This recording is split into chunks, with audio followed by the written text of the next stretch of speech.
À vos côtés aujourd'hui, Béatrice Rulle, Lisa Medzone, candidate pour les Verts au Conseil des États. Bonjour Lisa Medzone. Bonjour. Merci d'être sur Radio Lac. Vous avez terminé en tête du premier tour. 41 757 voix sont portées sur votre candidature.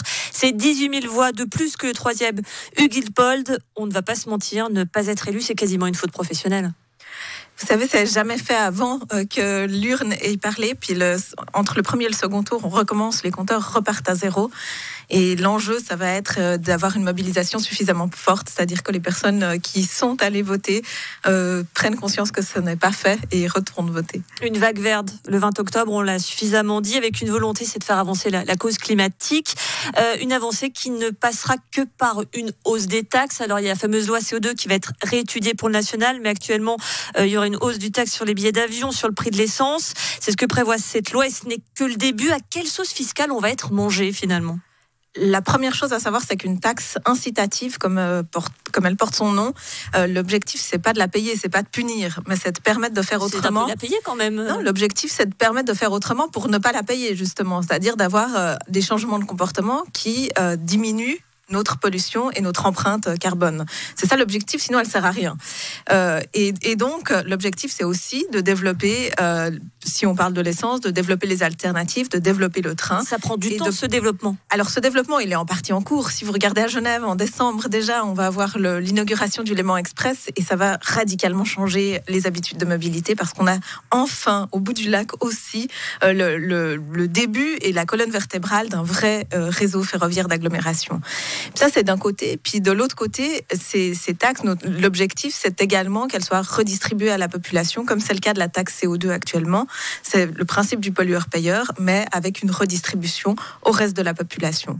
Et pour nous, faire une politique sociale, c'est pas subventionner l'essence, parce qu'aujourd'hui, on ne paye pas l'entier des conséquences pour la collectivité dans le prix de l'essence. C'est pas subventionner l'essence, c'est pas subventionner le kérosène, mais c'est subventionner les assurances maladie, c'est lutter contre la spéculation immobilière, c'est donc peser sur ce qui pèse lourd dans le budget des ménages, à savoir le loyer. Voilà, l'essence et va les peser quand même lourd, 12 centimes, c'est quand même non, alors important. D'abord, les 12 centimes... Vous souhaitiez plus, sauf erreur. Les 12 centimes, c'est un palier, donc c'est un plafond. C'est pas que demain, vous avez 12 centimes en plus. C'est-à-dire que vous avez un objectif à atteindre et que s'il n'est pas atteint, la taxe peut se déclencher.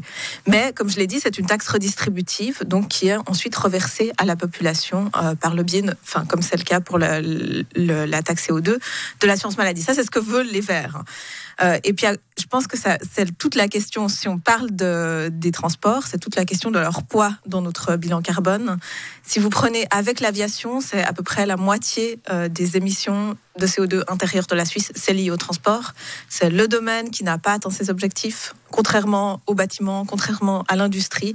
Et donc, c'est le domaine sur lequel il faut faire quelque chose. Mais je suis d'accord que c'est pas la seule mesure. Et moi, personnellement, je suis pas non plus fan de cette mesure, mais je souhaite qu'on trouve des mesures pour chaque situation qui fonctionne. Une mesure qui fonctionne pas, elle a aucun intérêt si ce n'est déclamatoire. Et une autre des mesures qu'on a proposées, c'est de dire qu'on fixe un moment auquel on sort de l'essence, donc on sort de l'énergie fossile. Et comme c'est le cas en Norvège, comme c'est le cas au Danemark, aux Pays-Bas, on dit à partir de telle date, 2025, 2030, on n'importe plus de voitures neuves qui ont cette technologie. Très rapidement, hier, Hugues Hiltpold était à votre place, le candidat PLR. Il a une question pour vous. Le service de renseignement a besoin de 100 postes supplémentaires qui seront traités dans le cadre du budget. Ces 100 postes supplémentaires permettront de lutter contre l'extrémisme religieux, permettront de lutter contre les actes terroristes ou les tentatives d'actes terroristes sur le territoire suisse. La question que je lui pose très simplement, c'est est-ce qu'elle sera d'accord de voter 100 postes supplémentaires pour le service de renseignement, sachant que les Verts ont refusé la loi sur le renseignement. Votre réponse ?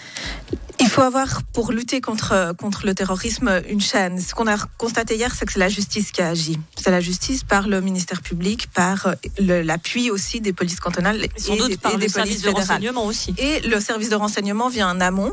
Toute la question, c'est la manière dont le service de renseignement va déployer ses postes. Vous allez voter ou pas ? J'y viens, comme d'ailleurs une commission vient de l'émettre comme avis. Moi, je ne suis pas complètement contre. contre, ce qu'il faut, c'est que le service de renseignement nous prouve comment il va les utiliser, alors qu'il a fait encore parler de lui en ayant observé des parlementaires. Alors, si c'est dépenser de l'argent avec des postes pour ce genre de tâches, non, je ne suis pas pour.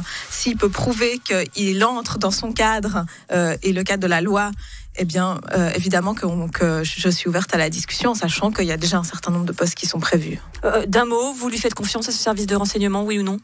Actuellement, je pense qu'il doit encore prouver, mais c'est pour ça qu'on a un organisme de contrôle et je pense que cet organisme, il doit aussi avoir les moyens suffisants. Merci Elisa Madzone, candidate verte au Conseil des États et donc verdict sur ce fameux Conseil des États le 10 novembre prochain. Au revoir.